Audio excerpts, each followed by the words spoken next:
Alexandre de Moraes, do Supremo Tribunal Federal, concedeu neste sábado a liberdade provisória ao tenente Mauro Cid. A medida foi tomada após o magistrado homologar o acordo de delação premiada do ex-ajudante de ordens de Jair Bolsonaro. O militar terá que cumprir algumas medidas cautelares, como, por exemplo, o uso de tornozeleira eletrônica e a permanência em casa aos finais de semana e também à noite.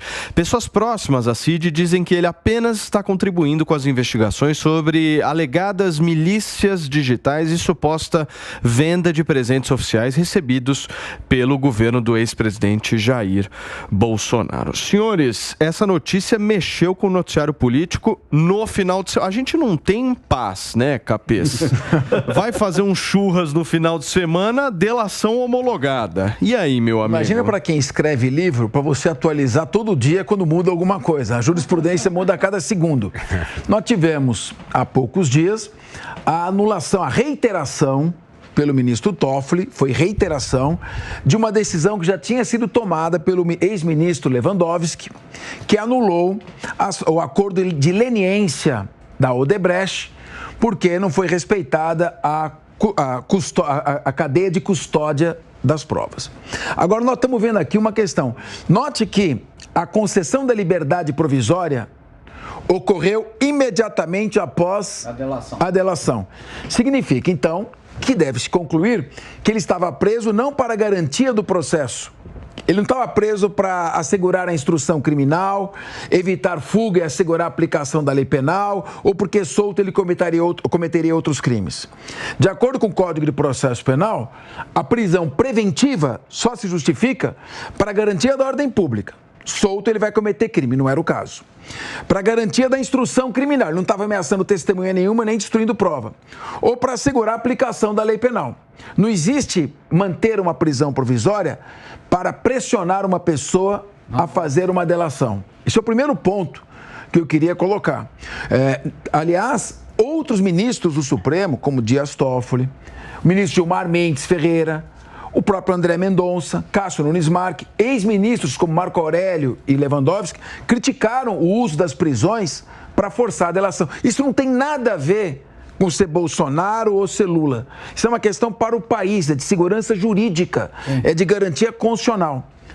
O segundo ponto que eu queria colocar, Wilson, me permita, não é que eu estou falando muito, mas é importante. Você tem mais 2 horas, Capês. Fica à vontade. Você é um professor. Não estou aqui como professor, não. Estou só colocando. Segundo ponto, o Mauro Cid não tem foro privilegiado. Esse é o ponto. Não há justificativa para que ele seja submetido ao inquérito policial presidido pelo Supremo. Até porque, no meu modo de ver, não é função do Supremo Tribunal Federal presidir inquérito policial. Exato. É a Suprema Corte. Ele não pode virar uma vara criminal ordinária. Ele tem que ficar ali como a última rácio que vai tutelar as garantias constitucionais. Não tem foro privilegiado. Em terceiro lugar, igualmente importante, é que esse inquérito das fake news foi um inquérito que começou sem livre distribuição. De ofício. O então presidente do Supremo Tribunal Federal, à época, Dias Toffoli, designou diretamente o ministro Alexandre de Moraes para presidir esse inquérito. Ora, a gente sabe que, pelo princípio do juiz natural, devem ser obedecidas regras objetivas de impessoalidade. Sim.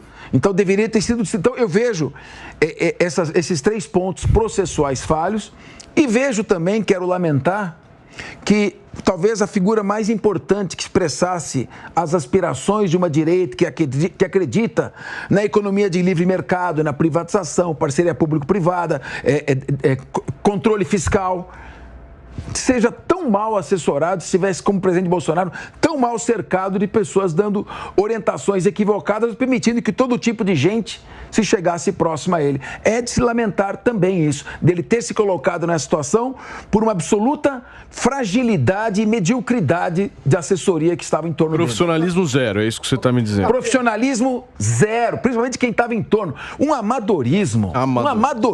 Achar que é possível, se alguém achou, vamos ver o que vai vir dessa delação, se alguém achou que era possível arquitetar um golpe de Estado num ambiente de geopolítica do país que não tem mais guerra fria, multipolar como hoje, independentemente da guerra da Ucrânia. É uma mediocridade muito grande. Trazendo para perto, peraí, só um minuto. Trazendo para perto Marcos Duval e Daniel Silveira para serem interlocutores dessa história. Então, olha o nível. Veja, esse deputado, foi deputado com você, Daniel Silveira? Eu era estadual. Então, nível de veja bem, o jeito como ele se referiu aos ministros do Supremo Tribunal Federal, isso é um baixo nível.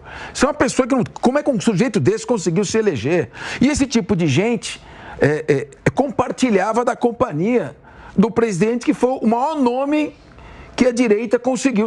Sem o Bolsonaro, quem que a direita, a economia de mercado, poderia seria, então. Sem dúvida. E agora, infelizmente, está numa situação como essa. Só mais uma questão que você trouxe com muita precisão, são os vícios que, no meu modo de ver, são insanáveis. Tanto nessa questão do Mauro Cid, quanto de todo o resto. Sim. Das prisões lá dos 1.200 manifestantes lá na invasão. Tudo deriva do mesmo arcabouço de vícios que veio com essa ação, com esse ativismo absurdo do Supremo. Aí eu queria colocar uma questão para você, que é um professor nesse assunto. Eu sou advogado, mas não sou penalista. De onde veio a denúncia para Mauro Cid? Não veio, né? Não tem lugar, o Ministério Público não agiu aqui. O Supremo agiu inteiramente de ofício. Não, mas é por conta de abriu um inquérito de ofício. Crimes contra a democracia e o Estado Democrático de Direito. Né? Mas o Supremo tem essa incumbência. Não, peraí, o Supremo tem incumbência. O Supremo tem incumbência de abrir inquérito de ofício. O Supremo tem incumbência de ser vítima e acusador ao mesmo tempo? Você está falando de Mauro Cid, você pega um cardápio, tem umas 10 páginas de possíveis crimes que você pode envolver. E devem ser investigados, mas de acordo com a figura de acusação. E devem ser investigados nas instâncias próprias. Não discordo disso. O que eu estou dizendo é o seguinte: o monopólio de acusação no direito brasileiro é do Ministério Público. Sim, claro. Eu não posso ter um inquérito aberto de ofício em que o órgão, Supremo Tribunal Federal, é vítima, acusador e acusador ao mesmo tempo. Você acha que no Estado democrático de direito o mesmo órgão pode investigar ou comandar uma investigação? Julgar? Processar, porque o Ministério Público chegou a pedir arquivamentos, foram reabertas investigações e julgar. Então, esse desequilíbrio cria insegurança jurídica. Vamos lá, por partes. Isso é de um absurdo. Eu não quero cair nem na questão jurídica, porque eu acho que tem duas pessoas aqui que falam muito melhor do que eu. Quero falar da posição. Eu já trabalhei com alguns agentes públicos, ministro, governador. Ajudante de ordem, na maioria das vezes, ou todas as vezes, é um militar. E militar cumpre ordens. E ajudante de ordem está sempre preocupado com o quê? Segurança do governador, do presidente, do prefeito, do deputado, quem for de responsabilidade dele. E tem uma relação de confiança, né? Relação de confiança, escuta muito, fala pouco. E quando age fora do quadrado dele, que é a parte de segurança, olha, eu posso te falar, 99% foi por comando do gestor. Foi por comando do governador, foi por comando do presidente. Esse tipo de liturgia que o militar tem não dá a capacidade dele de pegar joias e sair vendendo, sem uma voz de comando. Claro.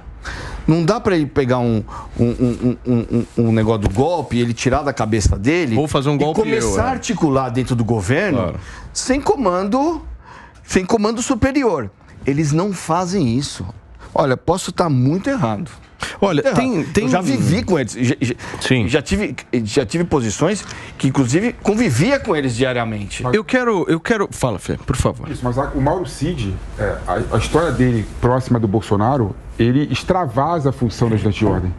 Ele era muito mais que ajudante de ordem. O que você está falando para mim agora, para a gente aqui agora, é o que o ajudante de ordem deveria fazer. Mas o Mauro Cid ia além. O Mauro Cid pagava as contas da Michelle Bolsonaro. Ele ia além da questão institucional e além das questões de segurança. Por isso que Mauro Cid é uma figura central, no caso, para desvendar a questão dos crimes, dos possíveis e supostos crimes que o Bolsonaro poderia ter cometido. É o que eu estou falando. Entendeu? Em abstrato você tem razão, mas o Mauro Cid vai além disso. Eles ultrapassam essa linha da parte, principalmente da segurança institucional, quando é comandado. Então, mas alguém comandou ele e falou assim, você vai pagar A conta da Michelle. Ele não pegou as contas da Michelle e falou assim, daqui estão as contas aqui que eu vou lá no caixa mais pagar. o aspecto institucional do que é um ajudante de ordem. Sim, é isso. Que seria o dever de um ajudante de ordens. Agora, eu tentei aqui fazer meio que uma linha do tempo para a gente tentar entender a situação atual do relacionamento entre Jair Bolsonaro e Mauro Cid. Se vocês analisarem, toda a treta começa a acontecer com a saída de Bolsonaro do governo, a viagem dele para os Estados Unidos, aí Mauro Cid é investigado e tal. Mas eu peguei aqui uma frase do Bolsonaro de maio deste ano, que eu acho que é a frase divisora de águas da relação entre eles. O Bolsonaro foi fazer uma visita ao Congresso Nacional, foi visitar o gabinete do senador Flávio Bolsonaro, e aí falou com a imprensa e diz o seguinte sobre Mauro Cid, abre aspas, ele fez o melhor de si. Peço a Deus que ele não tenha errado e cada um siga a sua vida. Fecha aspas. Falas de Jair Bolsonaro no mês de maio deste ano. O que a gente está falando? Esse é um fato, essa é uma fala... Essa é uma fala que o Bolsonaro, pelo menos ao meu ver, está delimitando fronteira na história. Sim. Está falando o seguinte, agora é cada um por si, cada um segue a tua vida e vamos ver no que vai dar. Em paralelo a isso, a gente vê o Mauro Cid trocando a defesa 3 vezes. Lembrando que o César Bittencourt, que agora assumiu a defesa dele recentemente, né? Cabeça, é o 3º advogado.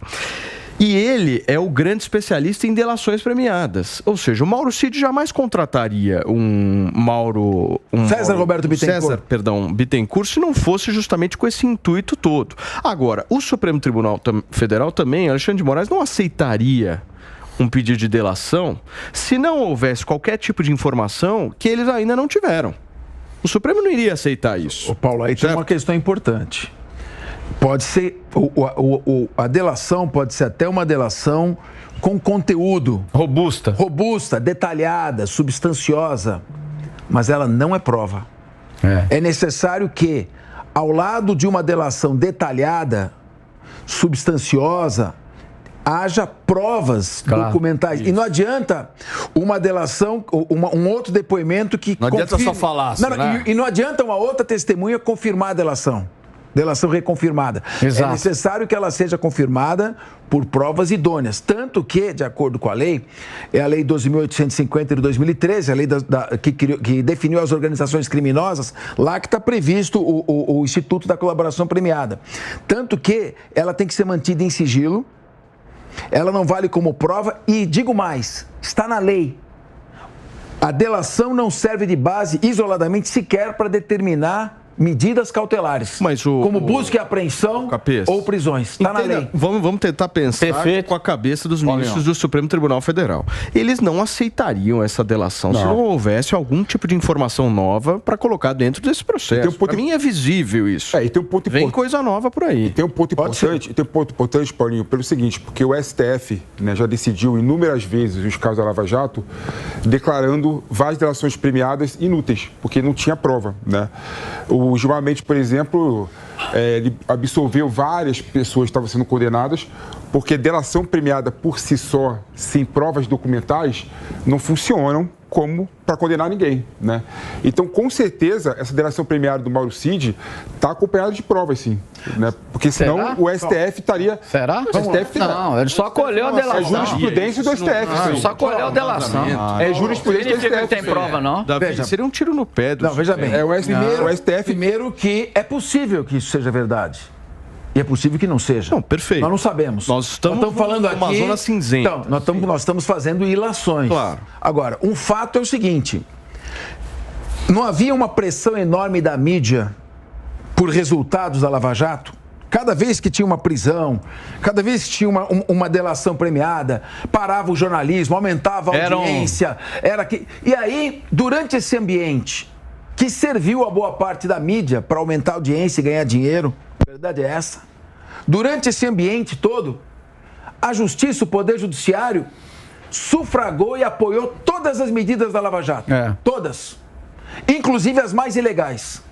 Passado esse momento, invertido o ambiente, agora se esquece, se anula tudo que foi feito e agora a bola da vez é o Jair Bolsonaro. Está me lembrando quando teve na Itália a Operação Mãos Limpas, que fez tudo o que podia, depois anulou tudo. A Lava Jato está anulando tudo. O Sérgio Moro não podia andar na rua Era um herói nacional. Hoje ele está execrado. Será cassado em fevereiro do ano que vem. Isso é dado como certo. E fora... deputado, como é que está o ambiente no Congresso? O ambiente é exatamente isso, é péssimo pro Sérgio Moro, muito triste. E eu vinha conversando antes, o Sérgio Moro vai ser, infelizmente, vai ser moído igual caldo de cana. Ele vai Como foi o Deltan? O Deltan foi um estouro. Foi um estupro o que aconteceu com o Deltan. Nem processo existia. Não existia nem um PAD aberto. O que aconteceu com o Deltan... Foi condenado pela bola de cristal. E nós fomos para cima e tentamos, mas o que o Congresso permitiu foi um absurdo. E o Moro vai ser agora, né, detonado. Agora, eu acho que eu estou vivendo muito errado. Eu acho que eu tenho uma cognição muito errônea. Porque, ao mesmo tempo que nós temos a Lava Jato sendo anulada... Provas, dinheiro, depoimento, planilha, o dinheiro saía daqui, vinha para aqui, ia para essa offshore, tá lá a grana, os caras devolveram a grana e isso vai ser anulado. Aí agora, o Cid é o maior agente criminoso do mundo, Bolsonaro faz parte de uma maior máfia, sendo que Bolsonaro está sendo investigado por presentes, que existia uma portaria do governo Temer que os presentes pessoais eram de uso personalíssimo, ou seja, eram do presidente e não do acervo presidencial. Isso tem essa portaria que foi revogada por Bolsonaro. As joias que ele ganhou foram nessa época. E, ao mesmo tempo, o próprio Lula diz que saiu com 11 containers lá do Palácio do Planalto, na época que não tinha essa portaria. Rodrigo, eu só queria fazer um comentário. Capaz, ele não é investigado por nada. Não, isso acontece. Eu estudei pelos livros do Fernando Capês e eu acho que eu estudei errado. Eu acho que a Constituição que eu li também está errada. Porque, assim, é uma inversão absoluta. É uma inversão de valores. É uma inversão de valores absurda. A questão do golpe, que tanto falam, o texto que encontraram, o texto, a bomba que encontraram na casa do Cid, é um texto do Google. Estava antes no Google, é uma coisa infantil isso. Gente, estão dizendo que virou uma prova. Velhinhas que estavam lá, orando nos acampamentos, senhoras com terço, com rezinha, pastor, estavam dando um golpe de Estado. Gente, o que é golpe de Estado? Golpe de Estado. São essas mesmas pessoas que chamaram o Bolsonaro de genocídio. O que é um genocídio? Genocídio quem fez foi Stalin, foi Mao Tse Tung. Gente, mas isso é uma loucura. O Brasil, o que a gente está vivendo? Que peso a mídia está dando para as coisas? Por exemplo, no 8 de janeiro. Mas peraí, mas elas foram presas juntas. Paulo, eu foram presas juntas, Paulo. Paulo, eu conhecia as senhoras. Ficaram 6 meses. Eu conhecia as senhoras que estavam no acampamento. Mas tinham senhoras também. Nós não tivemos. Professor, me ajuda. Nós não tivemos individualização da pena.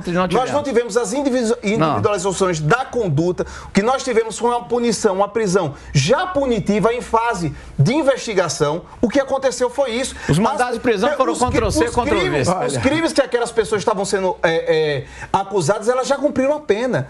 Então, veja, é uma inversão de valores, porque agora precisam prender o Bolsonaro. Então, precisa dar um jeito de prender o Bolsonaro, dar um jeito. A mídia quieta, tem que prender o homem. Então, veja, a gente está embarcando nisso, só Deus sabe o que vai acontecer com o Brasil. E veja, e aí a gente não pode tratar isso com ideologismo. O que a gente estava conversando aqui. Isso não é ideologismo, isso é direito. E o direito pressupõe normas. Deixa eu só fazer um comentário, porque eu vou ter que sair mais cedo. Tratado dessa maneira. Eu vou ter que sair mais cedo, senão ficar o programa inteiro para falar. Tem 4 horas ainda para fazer comentário. Não, eu vou sair um pouco mais cedo hoje. Queria fazer 2 comentários. Primeiro, tinha um programa chamado 60 Minutes, em que estava sendo entrevistado o Slobodan Milosevic, que era o presidente da Sérvia, lá no final dos anos 90. E ele disse: e o que os aliados fizeram?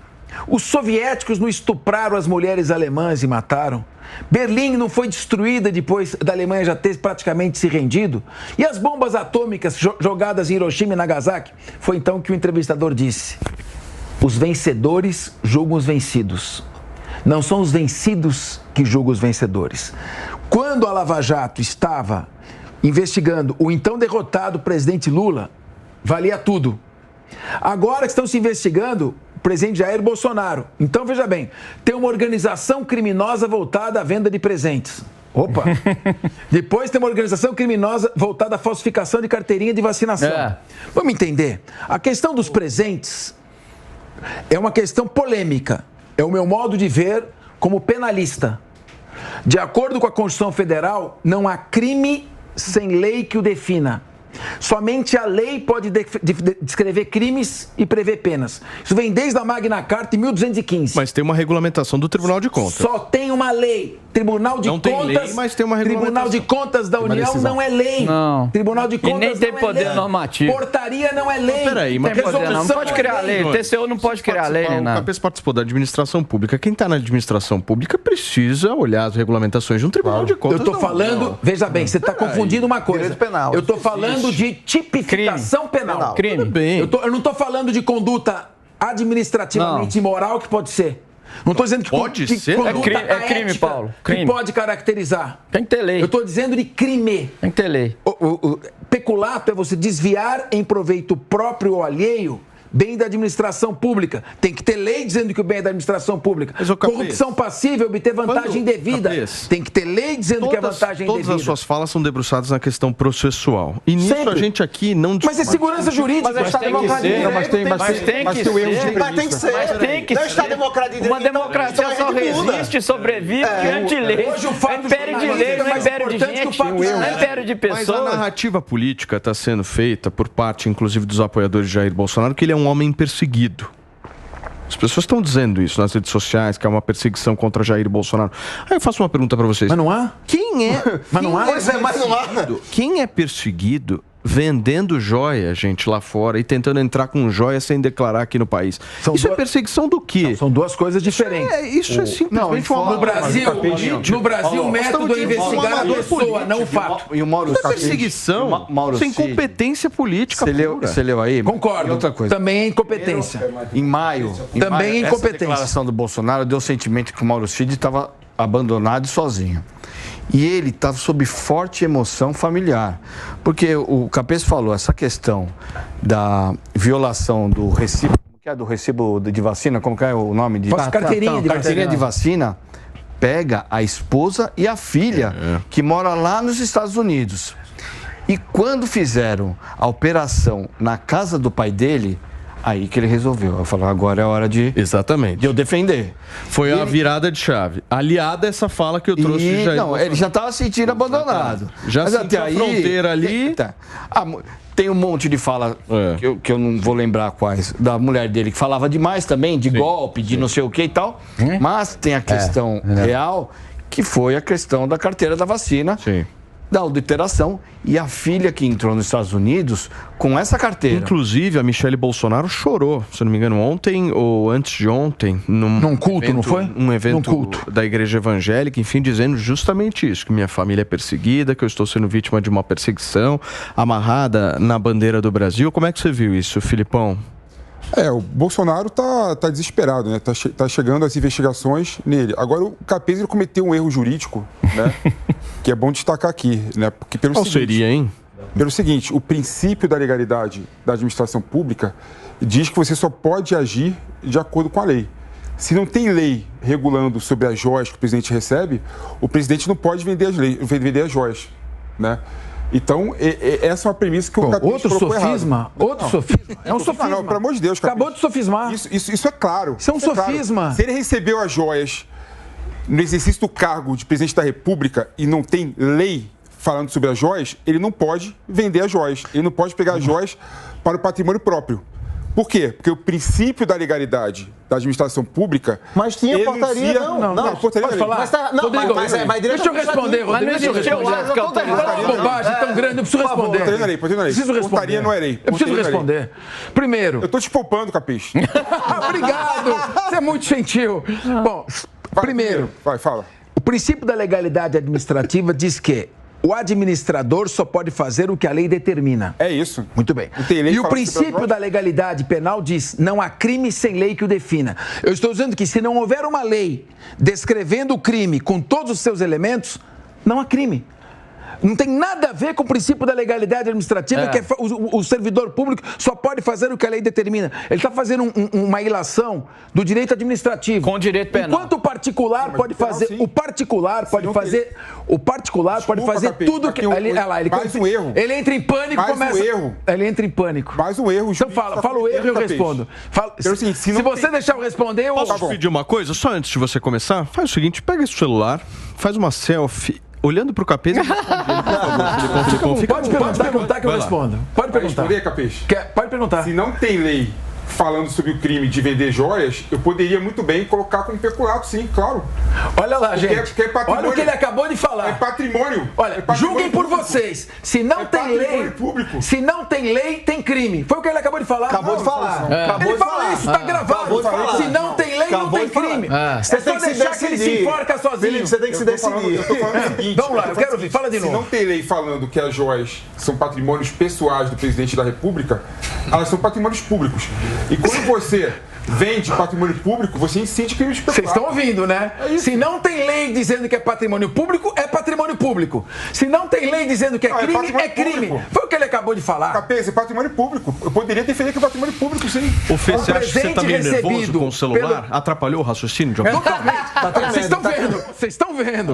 Veja bem, enquanto o particular pode fazer tudo que a lei não proíbe, o administrador público só pode fazer o que a lei determina. Isso não tem nada a ver com o que eu estou falando. Estou dizendo que não há crime sem lei que defina. Claro. Ele acabou de dizer, se não tem lei, então tem crime. Desculpa. Deixa eu entender. O ato administrativo não tem nada a ver Ainda com a bem, questão olha, ele é um grande professor de direito administrativo.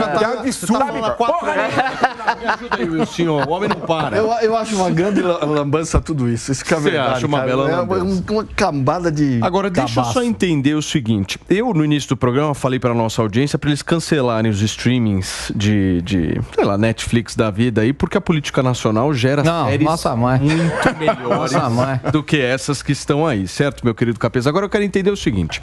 O Alexandre de Moraes foi lá, soltou o Mauro Cid, aceitou a delação. A delação, obviamente, envolve coautores, não é apenas a questão do Mauro Cid, porque senão não seria delação, certo, meu professor de direito aqui? Opa. O que eu quero entender de vocês é próximos passos, porque a gente tem ainda uma história longa, uma série de pelo menos uns 20 capítulos aí, certo?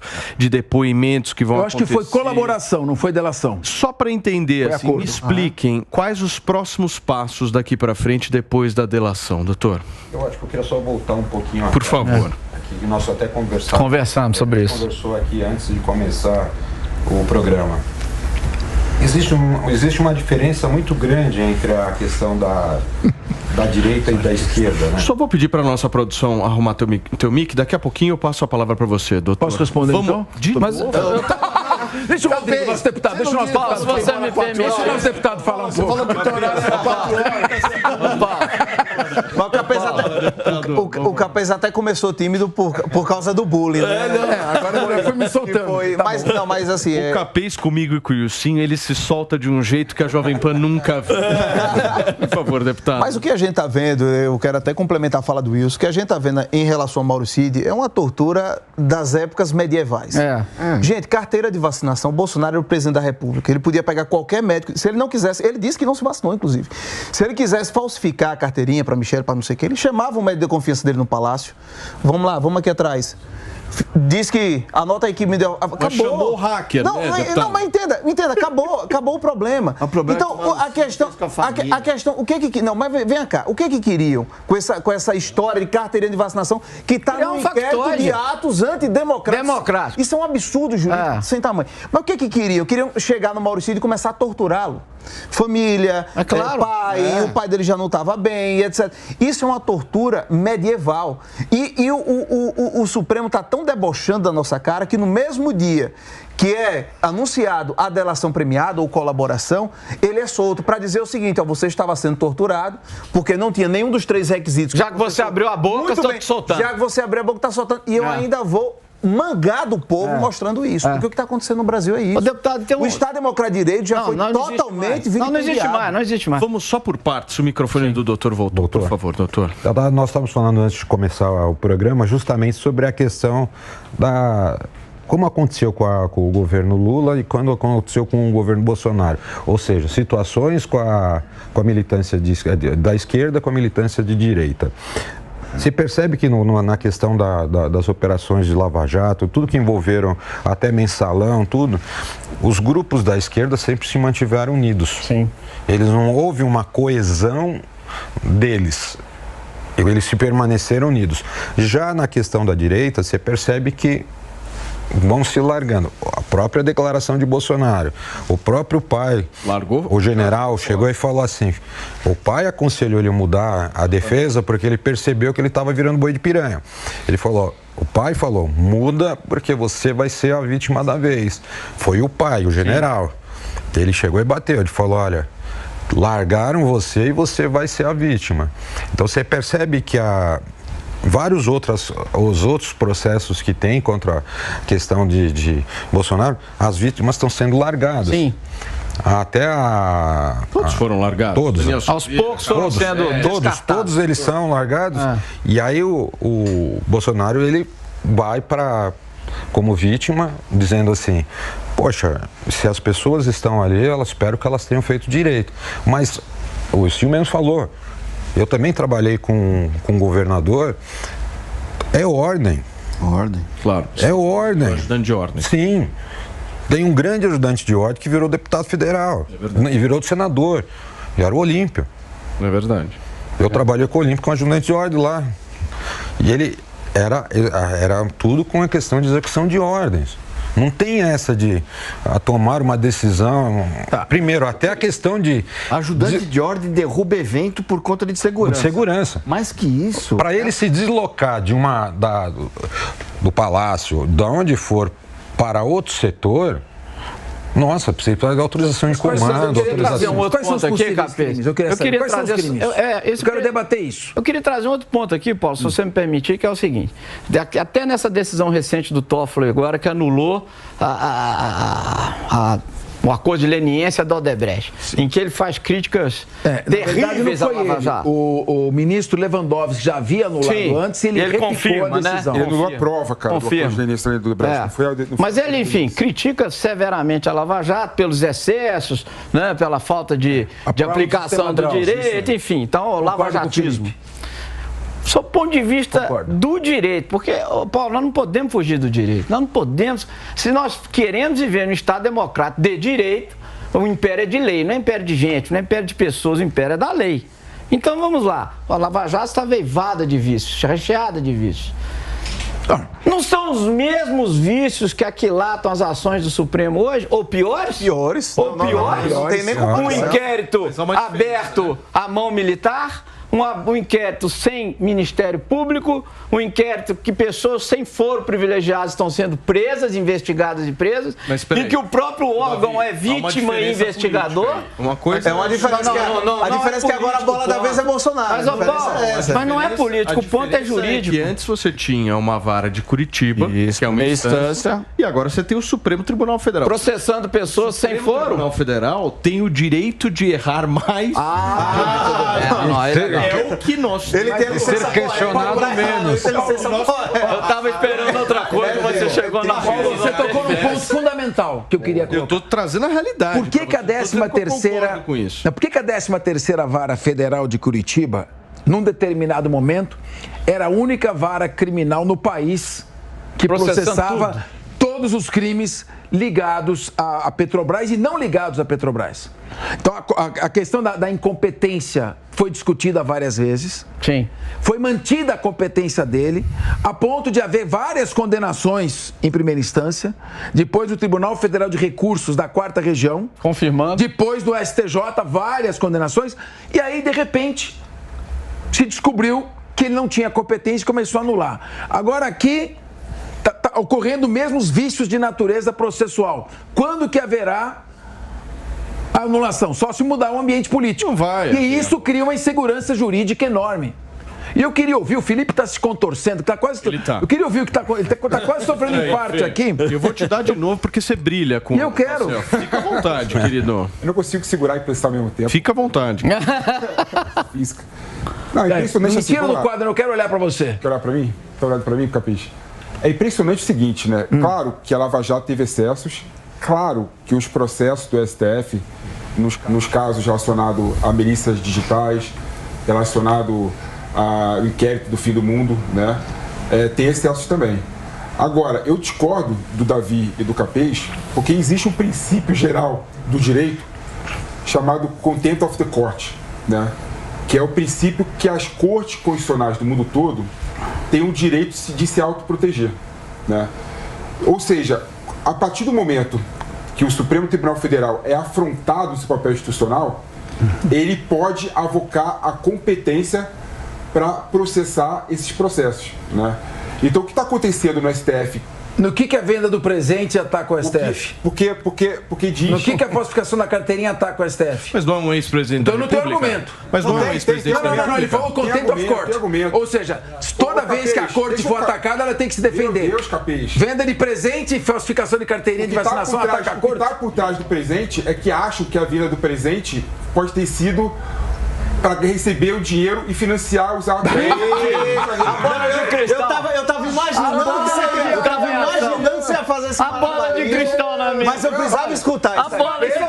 Posso falar? Isso é pior que a bola de cristal. Pra gente comprar uns tanques de guerra. Não, deputado, é pior que o Cirque de Soleil. Essa é aquela bola de cristal do Deltan. É a mesma bola de cristal que condenaram o Deltan. Posso falar? Eu acho O pior é que eu não sei se esse argumento não está sendo usado. Isso que é o mais triste. Não, o problema é que eu vi. Vamos admitir, você que é professor nesse assunto. Vamos admitir que em pé... O Paulinho entrou no ar, isso aí. Só um minuto, Paulo. Só entrou no ar, querido, como está registrado nos anais. Só um Bem nos minuto, anais mesmo. Vamos admitir que em tese o Supremo pudesse instaurar essa excrescência chamada inquérito do fim do mundo. Vamos admitir, em tese, para se autoproteger. Não, vamos admitir. Vamos admitir em tese. Bom, eu tô indo no teu raciocínio, tá? Vamos admitir em tese que o Supremo pudesse, de ofício, criar um inquérito, porque ele estaria sendo isso é razoável. alvo de milícias até razoável. digitais. Acho até razoável. Eu acho uma excrescência. Desde que distribuísse. Mas vocês estão querendo Mas vamos lá. Se é um inquérito, só um minutinho, se é Bom, inquérito... isso não vai mudar nada. Não, mas Estou chovendo no molhado. Vamos para a realidade. Então vamos lá, Paulinho. Paulo, mas a gente precisa... Paulinho tocou no negócio certo. Você tocou no negócio... Nós estamos só... Vocês estão só ali, ó, no mundo da lua, meu amigo. Mas e se a gente não discutir isso, como é que vai ficar? Duas questões que eu queria trazer. Eu acho importante Falou pontuar. um pouco no programa passado. Uma que é uma impressão minha. Toda essa bagunça começou o dia que o Sérgio Moro aceitou ser ministro da Justiça do Bolsonaro. Porque criou um de armação. Não é um sentimento só jurídico aqui. Que É verdade, concordo. Concordo. Um sentimento de armação. Concordo. Se ele tivesse até hoje sentado na cadeira como juiz, lá, decidindo, não ficaria esse sentimento que dá essa oportunidade de revanchismo. E eu não vou falar mal do Toffoli, porque eu acho que o Toffoli é um ministro competente. Mas o Toffoli está fazendo o que as pessoas gostariam que o Zanin fizesse, tivesse a postura que muitas vezes criticaram o Zanin na semana passada, né? O Toffoli, ele tem suas convicções, mas está lá também para defender quem colocou ele. Claro, é lógico. Foi o Lula. É lógico. Foi o Lula. Nós vamos falar sobre a decisão do Toffoli, que foi visivelmente uma cena... Mas eu sei, mas na semana passada eu até falei, quando um ministro ou um juiz do Tribunal de Contas é indicado por um governante, ele não espera que a pessoa deixe de lado suas convicções. Ele espera que nas ações que... Eu vou ter que discordar de você. Não. Vou discordar de você. Espera a proteção. Vou discordar de você. Você coloca alguém que no outro dia vai te Ministro Toffoli ferrar. sempre teve posições garantistas. Não foi assim que... Não é uma coisa de última hora, não. Ele está sendo coerente com tudo que ele já decidiu. Mas tá o meio. O momento é agora. Naquele momento tinha uma aclamação. A gente vai falar, inclusive, sobre uma possível indicação de Jorge Messias, advogado-geral Vai fazer da a mesma União, coisa, para o Supremo cartilha do Tribunal Federal. PT. Capês,